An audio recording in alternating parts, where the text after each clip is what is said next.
युद्धविरामाच्या अटी शर्तींवरती प्रत्येक देश दावे प्रतिदावे करतोय। युद्धविराम होण्याआधी इस्रायल आणि अमेरिका यांच्यात चर्चा झाली असा दावा इस्रायलच्या मीडियानं केलाय।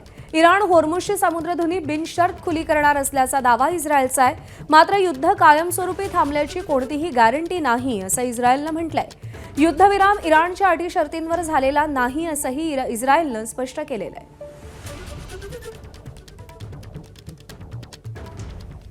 युद्धविरामानंतर राष्ट्राध्यक्ष डोनाल्ड ट्रम्प आणि इस्रायलचे पंतप्रधान बेंजामिन नेतन्याहू यांच्यामध्ये फोनवरून चर्चा झाली।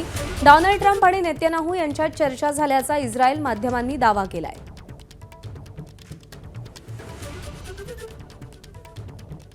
दरम्यान युद्धविरामाला इस्रायलची देखील सहमती आहे। इस्रायलला 2 आठवड्यांचा युद्धविराम मान्य नसल्याचा दावा अमेरिकी प्रसारक माध्यमांनी केला होता।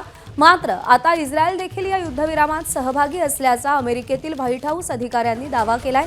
त्यांचं तसं म्हणणं आहे।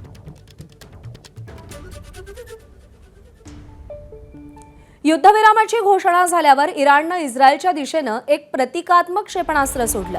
हे क्षेपणास्त्र इस्रायलमध्ये कुठेही पडलं नाही, ते जेरुसलेमवरून गेलं। त्यानं कोणत्याही लक्ष्याचा वेध घेतला नाही। युद्धविरामाची घोषणा करणारं हे क्षेपणास्त्र होतं।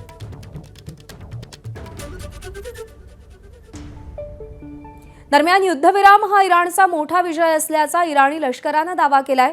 होर्मुझच्या समुद्रधुनीवरती इराणचंच नियंत्रण राहील। संपूर्ण प्रदेशातून अमेरिकन सैन्य मागे हटेल। युद्धविराम हा इराणचा मोठा विजय आहे असा इराणी लष्करानं दावा केलाय।